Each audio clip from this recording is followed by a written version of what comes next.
In our headlines on this Tuesday afternoon, July 23rd, here in South Korea. Road closures here in Seoul, as well as warnings of landslides and flash floods, are making headlines as rain continues to affect the central parts of the country.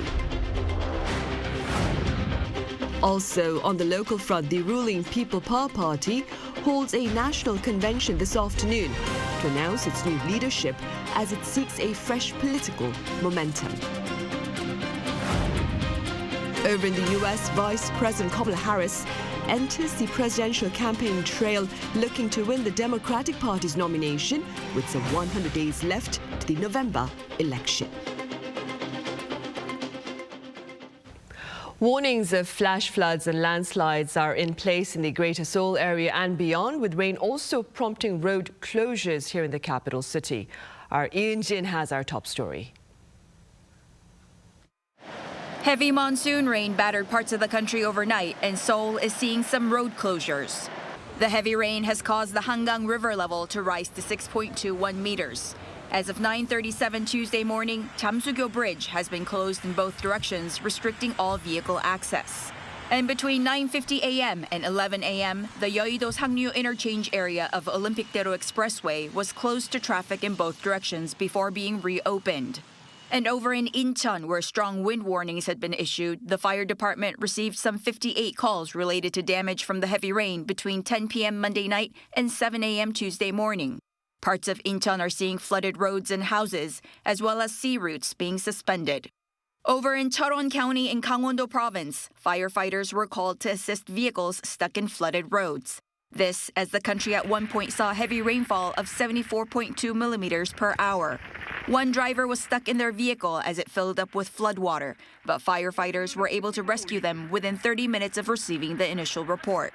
Meanwhile, the Korea Forest Service has issued the second highest landslide warning on a 4-tier scale in Seoul, Gyeonggi-do Province, and the city of Incheon.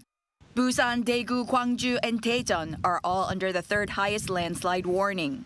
The Forest Service called on residents in the affected areas to pay special attention to disaster warning messages and evacuate quickly in case of emergency. The government has called for the people to check the traffic situation before heading out and encouraged people to use public transportation. Yoon, Arirang News. And the government has also vowed to better address the plight of people facing the brunt of the latest downpours. Our Park Go-nu has details. At an economic ministerial meeting held on Tuesday, the South Korean government promised immediate support for residents who suffered damage from the recent heavy rain. We share our deepest sympathies to all the residents affected by the unusually heavy rain. The government will quickly support them by utilizing all available resources for disaster countermeasures so that they can return to their daily lives. He also requested that ministries take preemptive measures ahead of the heat wave that usually comes after the summer monsoon to manage energy supply and demand and prevent industrial disasters. Due to the unusual weather, Deputy Prime Minister Choi said food prices could possibly go back up in July. Accordingly, the government promised to release around 300 tons of Napa cabbages and radishes from their storage each day and support the reseeding of flooded crop fields to stabilize supply and demand for farm produce. The government also spoke about plans to support employment, including executing a budget of over $3.3 billion and providing subsidies for the vulnerable. It also announced plans for expanding elderly-friendly residences for the seniors. While regulations for building these senior living communities are set to be eased, more elderly residences will be provided especially for low-income groups and in places where the population is falling. Park Go-nu, Arirang News. Also on the economic front, producer prices fell for the first time in 7 months in June amid lower costs of agricultural products. According to the Bank of Korea on this Tuesday, the producer price index last month stood at 119.19, down 0.1% on month. The index, however, was up 2.5% on year. Analysts say the monthly fall in producer prices comes on the back of a 2.8% decline in prices of farm products and a 0.1% drop in utility costs. Meanwhile, a delegation of senior government officials will depart for the Czech Republic to deliver words of appreciation from President Yoon to his counterpart there. According to the top office here earlier on this Tuesday, the delegation will include the President's Chief of Staff for Policy, Song Tae-yoon, and Seoul's Trade Minister An Deok-gun, carrying a personal letter from President Yoon to Czech Prime Minister Petr Fiala. The letter will address the Czech Republic's recent selection of a Korean consortium as the preferred bidder for a $17.4 billion nuclear reactor project. In other news, the founder of Kakao Corporation has been arrested amid accusations of market manipulation. Our An Sung-jin has more. An arrest warrant has been issued for Kim Beom-soo, the founder of Kakao Corporation, over allegations of stock manipulation. After a near 4-hour interrogation at the Seoul Southern District Court on Monday, the court issued a warrant at around 1 a.m. on Tuesday. Kim remained silent when asked about whether he admits any wrongdoing. The allegations of stock manipulation come in connection with the acquisition of SM Entertainment in February last year. Kim is alleged to have manipulated SM Entertainment stock prices to prevent a public takeover by Hive, a competitor also looking to acquire SM Entertainment. Stock prices were set and fixed above Hive's bid of 120,000 won per share, with SM stocks bought through more than 550 purchases using a private equity fund named One Asia Partners, which allegedly injected around 240 billion won or $170 million. Kim had previously strongly denied these allegations and stated that it's unfortunate for such allegations to rise at a time when the company is working together for corporate reform. He stated that he approved of the purchase but was unaware of the exact process. With a warrant, Kim can be arrested for up to 20 days. The prosecutor's office will be questioning Kim on whether he directly interfered. Kakao's investment division director, as well as the CEO of the private equity fund, will also be going to court. An Sung-jin, Arirang News. On the political front, the ruling People Power Party holds a national convention this afternoon to announce its new leadership. Our correspondent Shin Ha-young reports. The ruling People Power Party, currently run by an emergency leadership committee led by Hwang Woo-yeol, is set to announce its new leadership on Tuesday at its national convention in the city of Goyang in Gyeonggi-do Province. Ahead of the convention, the party held a 4-day vote which finished on Monday with 48.5% of the 841,000 eligible party members casting their ballots. Those votes will count for 80% of the total results, with the remaining 20% coming from public opinion polls.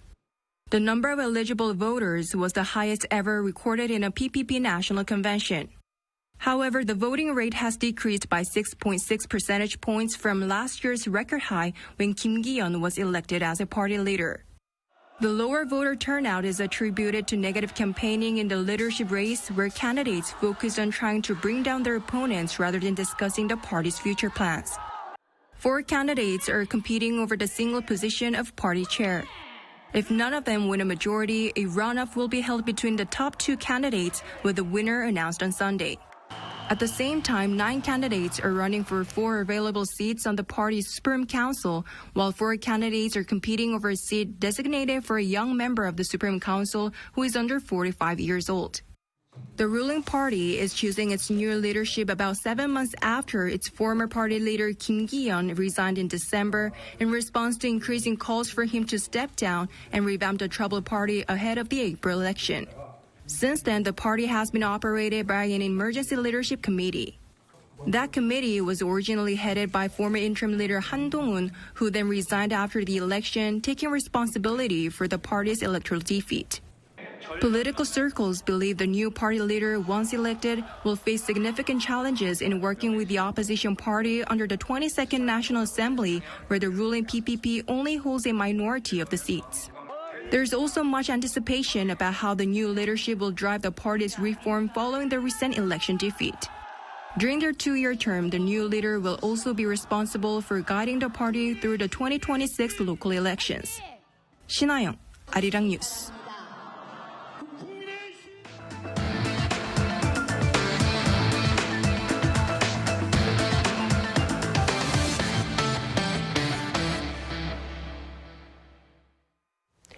U.S. Vice President Kamala Harris has hit the ground running as she seeks the Democratic Party's presidential nomination to face Republican Donald Trump in the November 5th election. Our Choi Min-jung reports.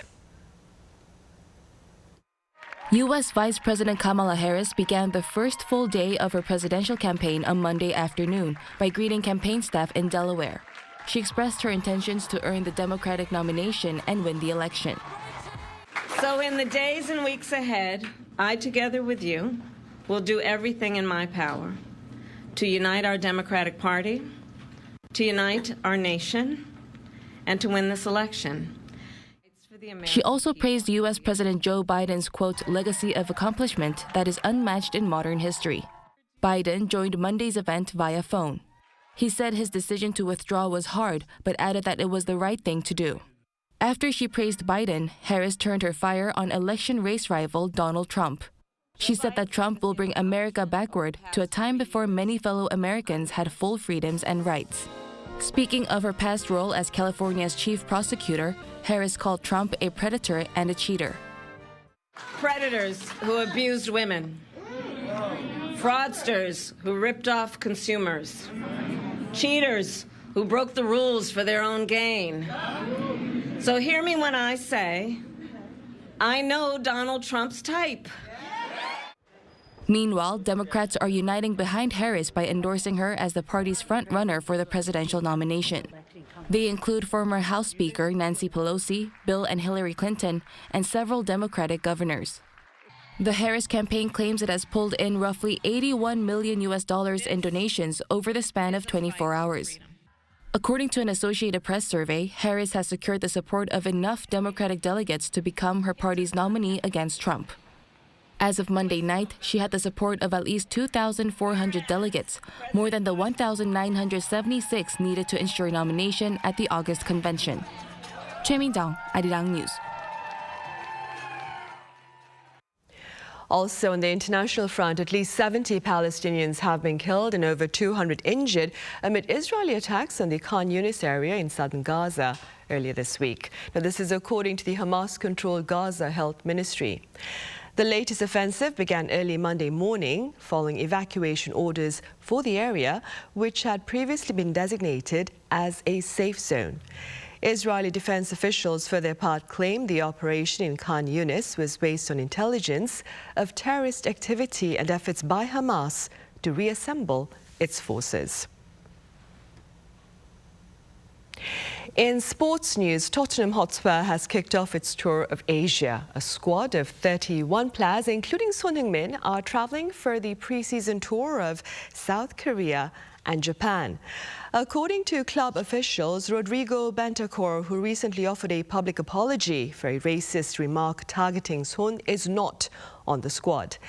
In Japan, the Spurs will play J1 League champions Vissel Kobe this coming Saturday and then travel to Korea, where a match against Team K-League is scheduled for next Wednesday, and then Bayern Munich next Saturday, that is August 3rd, as part of the Kupang Play Series. The rise of short-form content, more commonly known as shorts, has reshaped the way we communicate online. That being said, in this next report, our Younis takes a look at its impact on the Korean wave. A window to the entire world. With just a swipe, we can discover content from all around the world. I'll aim to convey my key message within a 15 to 60-second time frame, reflecting the trend of shrinking attention spans among today's audience.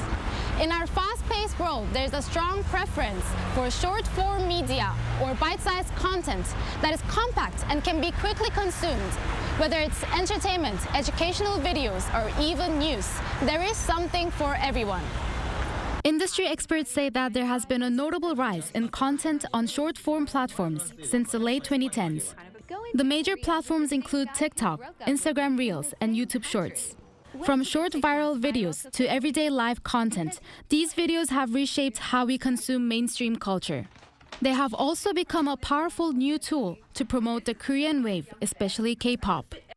Short-form platforms have boosted the spread of K-pop content significantly among international users. When a new song drops, it's almost standard practice for artists to create dance challenges or viral trends that fans can easily engage with. According to TikTok Korea's research, over 50% of its users are open to learning about new cultures.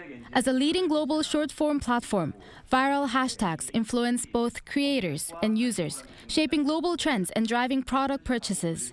The company refers to this phenomenon as the halo effect. 86% of U.S. consumers and 76% of Southeast Asian consumers became more interested in Korean products and brands through watching content on the platform. Most importantly, such digital media platforms empower individuals to become ambassadors by spreading content virally. I believe the most important role of platforms like us is boosting user engagement by providing technical tools and making content creation enjoyable. We plan to continue strengthening these capabilities to further establish a leading platform for setting trends. A new era of the Korean wave is set to be unfolding. Though short in length, these videos have the power to significantly expand the reach of K-culture to a broader audience. Lee Eun-hee, Arirang News. Meanwhile, in line with the Globe's Green Campaign, researchers here are testing a new way of producing electricity from agricultural waste. Our Cha Yoon-kyung covers their efforts. Put spent mushrooms into an industrial pressure cooker. Steam it for 15 minutes to make the residue easily deform when lowering the pressure. This process converts agricultural waste into solid biomass fuel that can be used in thermal power plants. A team researching this process used non-edible waste such as rice straw as the source. This is a newly developed technology that uses wet steam to make biofuel, while the existing process is based on heating and drying. The new method decreases energy consumption and the rate of energy loss from the source by lowering the reaction temperature by 100 degrees Celsius during the process. Torrefaction technology based on blasting that we use needs rock beer chips, which do not need a drying process. While various renewable energy research is underway in the middle of the climate change crisis, biorefineries that produce fuel from biomass are receiving attention. When biomass is used for thermal power generation, it is beneficial because of its sustainability and its reduction of environmental pollutants produced. There has been criticism of using food resources such as corn, which is an edible biomass, as an energy resource. Wood pellets used as biomass fuel in South Korea are mostly imported from Southeast Asia. However, the newly developed technology utilizes agricultural waste and even lowers the expense and carbon dioxide emissions. We expect that this technology will allow us to have a great effect on cutting carbon dioxide emission and incurred expense during the transport process, as the technology makes these percent higher energy density, which reduces the volume of the energy resource. The research team has plans to expand the scope of utilization to aircraft fuel or biomedicine through follow-up studies. Cha Yoon-kyung, Arirang News. Up next, we show you how frozen fruits are keeping the sweltering summer bearable for animals at zoos. Our Kim Beom-soo reports. This silver fox is resting in the shade, panting from the heat. Donkeys also huddle in the shade to avoid the sun's hot rays. A special summer fruit salad helps these animals cope with the heat. You give the animals a variety of frozen fruits as a special snack, perhaps because of the heat, but they like the fruits better frozen. It's also fun for them because it takes longer for them to eat. As animals' health is at risk in temperatures exceeding 30 degrees Celsius, they're regularly sprayed with water to help them cool down. The management at Ulsan Grand Park Zoo is trying to keep the animals in good health, making sure their immune systems don't weaken. We plan to help the animals have a healthy summer by installing awnings, spraying the animal exhibit areas, and providing nutritional foods and frozen snacks. A record-breaking heat wave has been predicted for this summer. In the middle of such heat, animals are also trying to stay cool. Kim Beom-soo, Arirang News.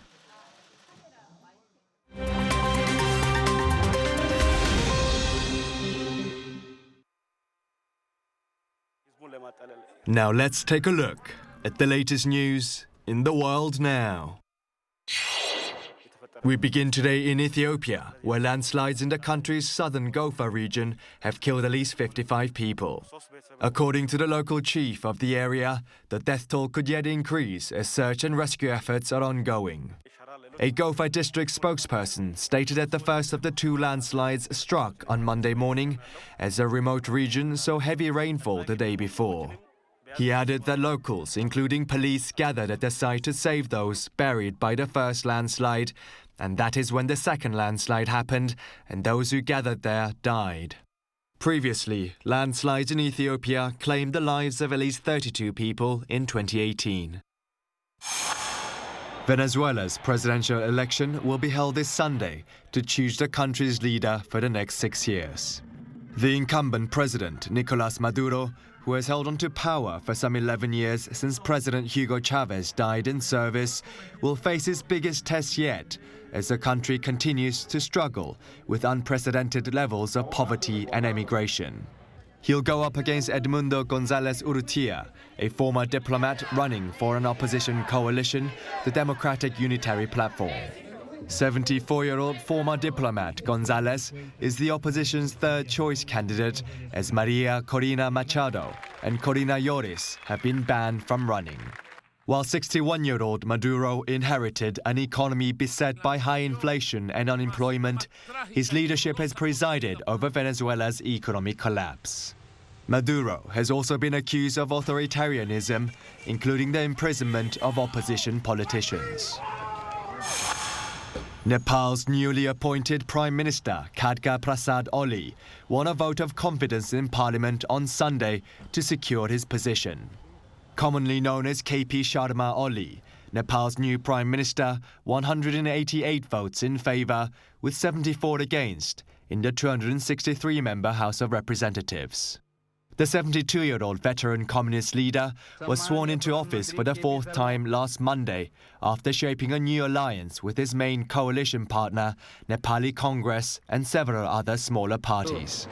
Under the power-sharing agreement, KP Sharma Oli and Nepali Congress Party President Sher Bahadur Deuba will rotate the Prime Minister's post until the next general election in 2027. Nigerian artist Fola David is seeking the Guinness World Record for the largest drawing by an individual after he spent 6 days working on a piece in a stadium in the country's capital, Lagos. The 30-year-old, who is also a medical doctor, worked on his 1,050-square-meter drawing titled Unity in Diversity, which he says showcases the country's rich cultural heritage.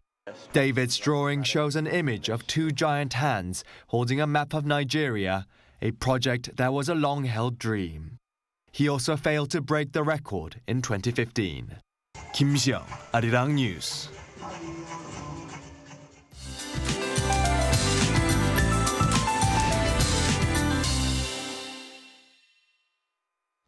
Good afternoon. Central parts of Korea are seeing on and off downpours. Except in the capital and nearby areas, the rest of the central regions, you see rain going away as the day goes on.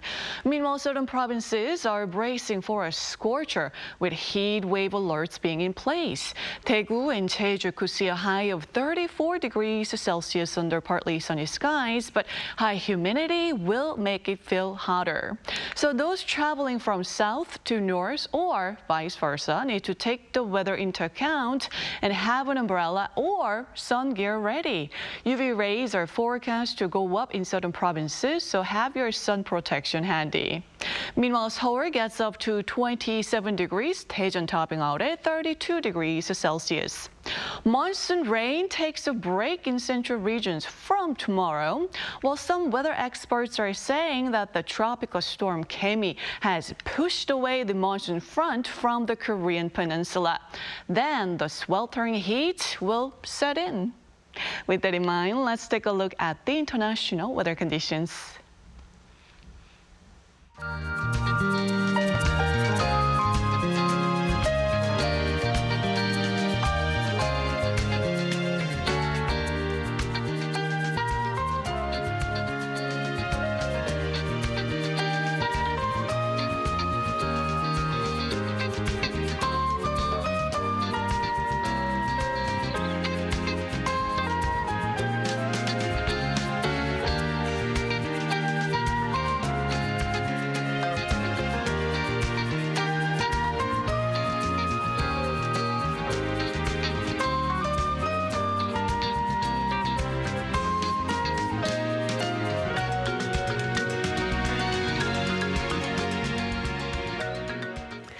Those are the headlines at this hour here in Korea. Coming up next is our daily panel session, and today we trace Korea's early immigration to Hawaii with a filmmaker. Do stay tuned.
Servi Plus is here and ready to roll to the front of the house. Introducing 16 plus dish capacity to increase efficiency with advanced features like smooth all-floor suspension, ADA ramp navigation, and stable liquid delivery. Your staff can go above and beyond. Servi Plus is a great addition to the team. Multiple table capability and custom tray configurations. Bigger, stronger. Servi Plus.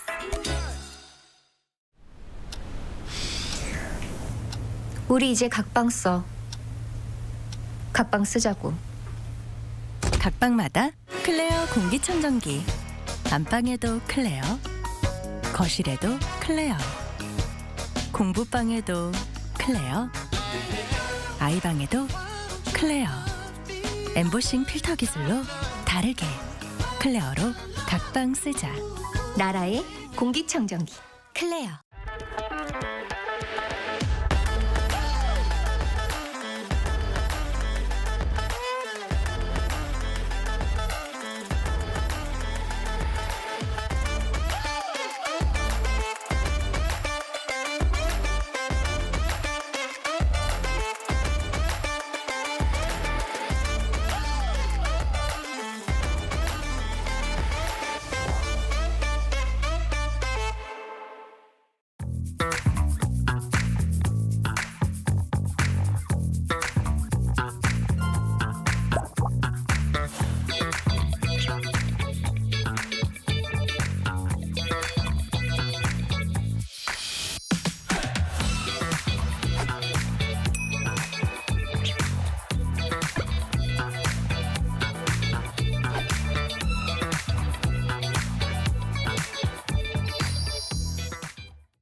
Music, as many say, speaks a universal language, and one filmmaker has turned to music to craft a poignant narrative about Korean immigration to Hawaii that began in 1903. Hello and welcome to yet another edition of Issues and Insiders. I'm Min San-hee. Today, we touch upon the early stories of Koreans seeking to make Hawaii home as shared by filmmaker Lee Jin-young. Jin-young, it's a pleasure to have you here. Oh, thank you so much for having me. Right, Jin-young, let's begin then with details about your film, Songs of Love from Hawaii. What is it about?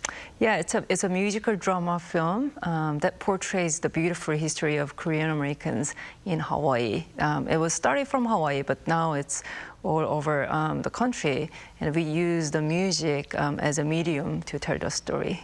How does it differ, would you say, from other screen productions on Korean immigration to foreign lands? I think the integration of music is the biggest difference from other productions, I would say. And Jin-young, what would you say was the inspiration behind the screen production, Songs of Love from Hawaii? I wanted to remember, I wanted to preserve the beautiful history that we have. I grew up in Korea, and until maybe 25 years old, I never knew that we had such beautiful history outside of Korea as a Korean. And when I discovered this wonderful story, I wanted to preserve it, so that I could share this story with others, especially the younger generation. Your film, Jin-young, I understand it includes 3 episodes. Could you tell us a bit about these episodes and which one resonates more for you? That's a hard question. Okay, so it starts with the 121 years of history. In 13 minutes, we try to put everything in 13 minutes with using like rare footages of images and videos and all that. And we collaborated with the musician called Lee Gi-jang. He's a concertmaster of Hawaii Symphony Orchestra. And during these 13 minutes, we showcase different people, different events that were really crucial in the 121 years of history. In the second story, we follow a personal journey of Monsoon, who is a picture bride. It's based on the true story. And that story, I think, resonates with me the most because it really embodies the strength of Korean women. And if you watch the film, I think you will probably think of your mom or your grandmother. The third story, we follow a journey of Kim Chun-seok. Just like Monsoon, Kim Chun-seok is also a person who lived who left Korea for Hawaii with a big dream, but he ended up in a place called Kalaupapa of Hawaii. It's a colony. It was used to be a colony for the patients with Hansen's disease. And there was this guy whose name was Kim Chun-seok that was brought to Kalaupapa, not because he had a Hansen's disease, but because he couldn't speak English. And they thought that, he had a Hansen's disease, but he died there. And when I first heard the story, I wanted to honor his life and others who were living there with the music. So we went there and we performed the music for the souls there. Right. Your film, Jin-young, seeks to inform, educate, as you just mentioned, the story of these remarkable people. So you're seeking to educate your audiences with factual information while at the same time keep them entertained. How do you seek to incorporate these 2 aspects of education and entertainment in your screen production? Yeah, that's a really key, very important part of my film, and I always try to achieve that goal of having the balance between the educational aspect and the entertainment at the same time. For the education part, we really tried hard to have this accuracy in history as we share a lot of historical facts. And we got a lot of assistance from experts in the field, sometimes historian, sometimes advisory board that are really specialized in this specific area of the time. And for the entertainment part, we integrated like animation and also music was one of the way to make it more interesting, especially for younger generations. Right, for sure. Songs of Love from Hawaii, it's your second screen project, I'm aware, and it expands on your first project called Words of Wisdom from the Rainbow State. I have to say, I love the titles of your productions. Now, tell us a bit about your first screen work and what was the response that it garnered? Yeah, so Words of Wisdom from the Rainbow State. So Rainbow State, can you guess? The Rainbow State Hawaii. refers to exactly, Hawaii is known to be a like a real multicultural society, multicultural community. People live there, you know, very harmoniously. I think it comes all the way from plantation era. Like Korean was there as immigrants, but also there were Chinese, there were Japanese and Portuguese who were there to work in the plantation for better lives. So in the Words of Wisdom from the Rainbow State, I wanted to record those early immigrants' life because like it's amazing to see how there were like first Korean Chief Justice, first Korean mayor in the United States. Those were all from Hawaii. It's because, again, they are the children of those early immigrants.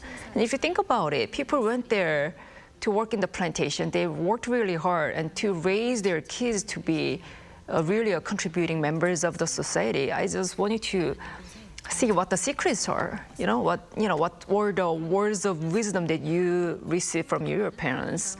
Would you share that with us? That was the starting point of the interview. And I had the privilege to have this interview with 5 different people who are descendants of those early Korean immigrants. And luckily, all thanks to those wisdoms that they shared with us, it received a lot of awards from international film festivals, and now it's archived in the Korean National Archive system. Right. Ultimately, what do you hope audiences will take away from your screen productions? These two, Words of Wisdom from the Rainbow State and Songs of Love from Hawaii. Yeah, I find my passion in archiving these stories and sharing with others because I do believe that we have such beautiful stories in our history and that are very universal. It's not just the Korean story, the sacrifice, the love, the resilience. It's just amazing how much we have, those beautiful values in our history.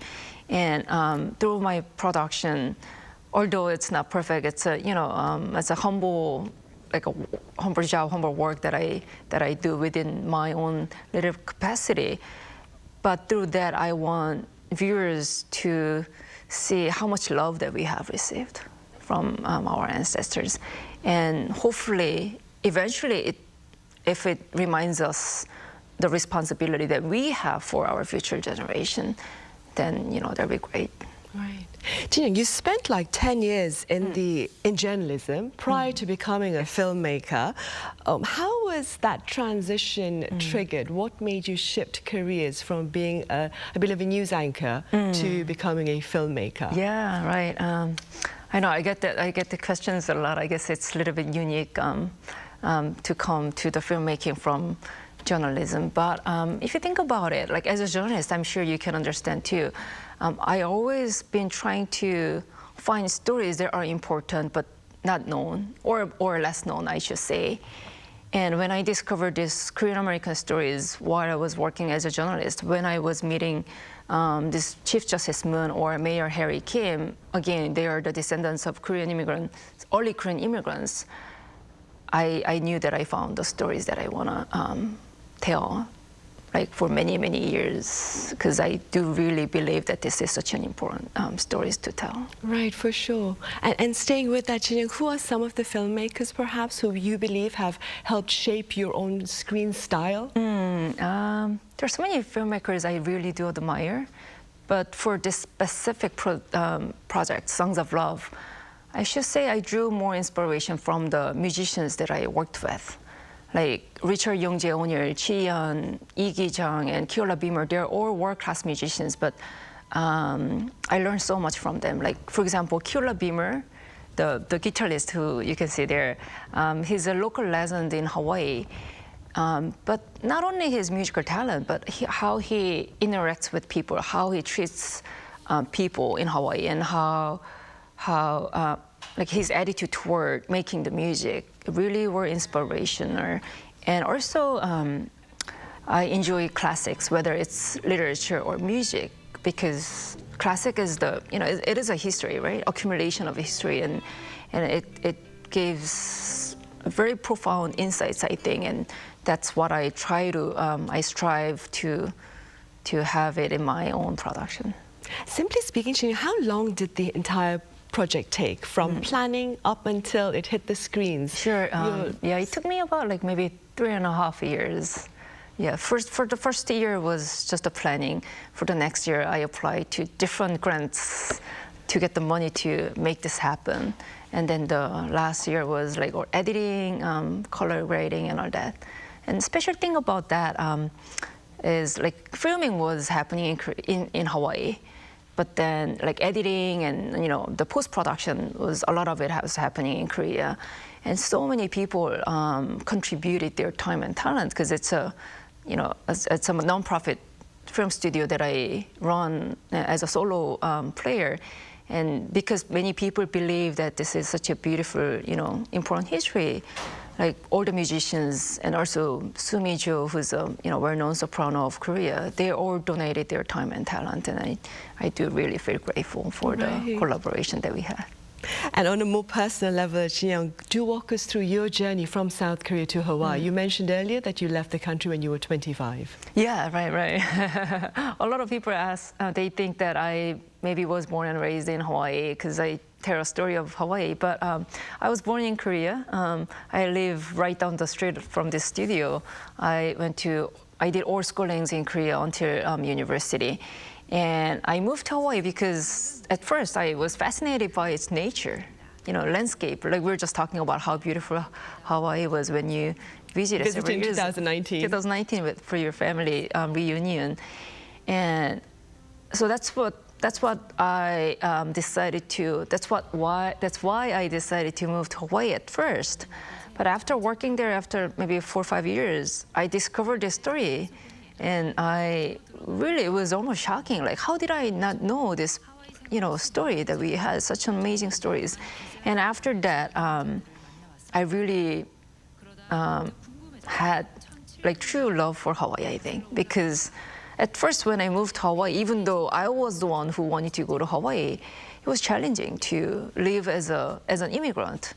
Everything was new. I missed my family and friends a lot, but when I discovered this story of Korean American history that started from Hawaii, I for the first time, started to feel like Hawaii is also my land, not just the land for Hawaiians, because that's where our ancestors lived and where they started their own life. And from that point, I really felt comfortable living in Hawaii, and I can call it my home now comfortably. So whenever I have an opportunity to talk to especially students outside of Korea, whether it's the US or China or Japan, I always encourage them to look for their own roots, their parents' story, how Koreans started their lives in their own land. Then you can really resonate. You can see this land is also your land, and you can start your own life there. Do you suppose your life beyond South Korea perhaps nurtured within you a greater appreciation for Korea's cultural values? Oh, most definitely. Yeah, for sure. When you live outside of country, outside of Korea, you appreciate more, not just the Korean land or tteokbokki or Korean food or your parents, but the value that Koreans put in so much. Like through the process of making songs of love, I just felt so grateful to be raised in a culture where love is really important, like sacrifice for the people that you love. Those are really beautiful, I think. And it's amazing that even though people live outside of country, we still keep that value. We still really precious. Like it's such a precious value that we need to keep and share with the future generations as well, I believe. And we'll get a chance to do that when your second film, Songs of Love from Hawaii, hits screens here in Korea in late October. What are some of your related plans? Yes, we're so excited to have this nationwide theater release in Korea, because it's not very common to have a low budget film like ours to have such big offer. We're having an exclusive screening with the CGV, and it will be over all around the country. But to have the film for more than a week or more than 2 weeks, we really need to have the audiences, people to come to the theater to watch it. So if you believe in, what we talked about today, if you think that history is important, and please come and watch our film in theater and also support our cause. If you go to our website, you can find the ways to support our cause, to share our work with more generations. Right, of course. Songs of Love from Hawaii will be hitting local theatres on October 30th. Yes. All right, Chin Young, thank you so much for making the time to be here with us to talk about your film. Thank you. Thank you so much. Right, well, that is all the time we have for this edition of Issues and Insiders. Thank you for watching.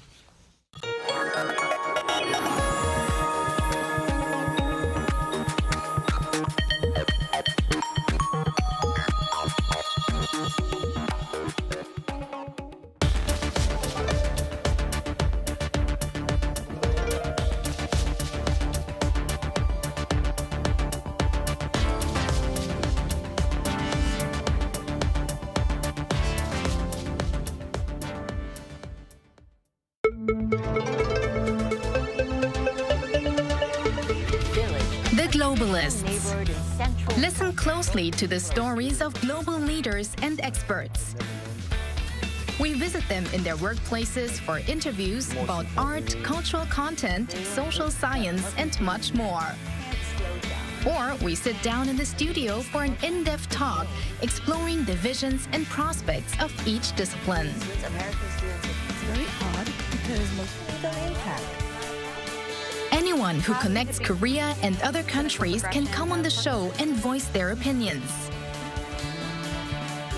We bring close, dynamic coverage of diplomatic scenes and provide Korean translations to enhance the delivery of diplomatic exchanges. Renewing the relationship between Korea and the world. We are diplomats. One day, one Korea.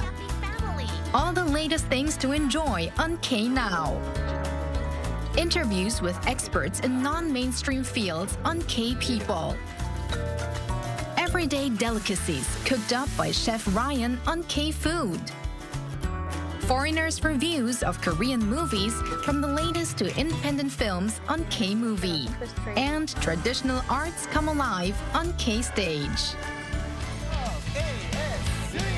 K-pop is more fun when you meet your shining idols, from groups to soloists and even bands. Interact in real time as they perform right in front of you, or do various challenges and show your love in the Q&A session, balance games, and more. Connect to your idol stars from anywhere in the world. Arirang TV is conducting a quality and satisfaction evaluation to enhance the broadcast service for viewers worldwide.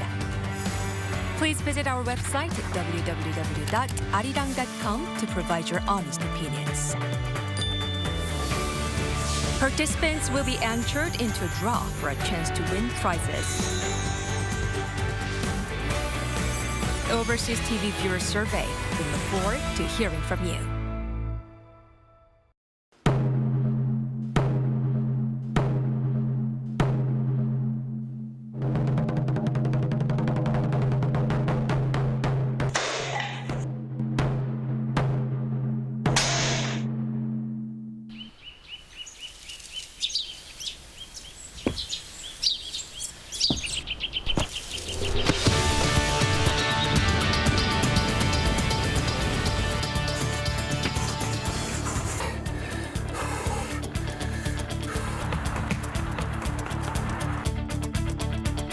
Early in the morning, when I exercise, this moment in this place is so precious to me.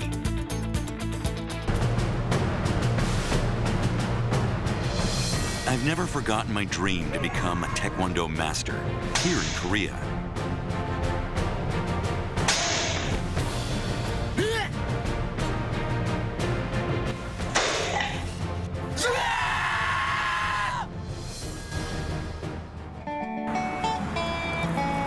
What is my day like? I'm so busy that time just flies by. Sometimes it's harder than what I had imagined, but it's okay. I can do this. Even when I'm busy, I'm happy to be here.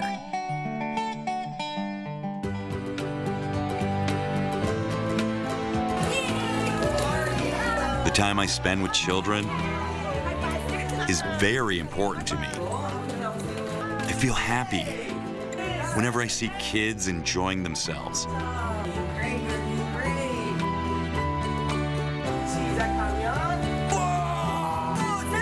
A week's worth of fatigue is just washed away.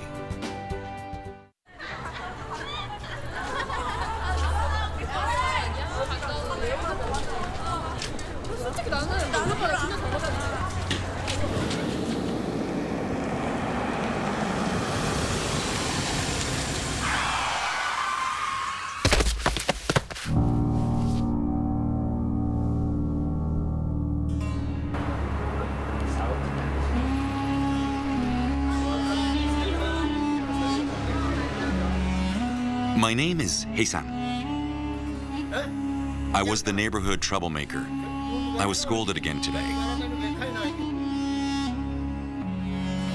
I was becoming more unruly and rebellious every day. I was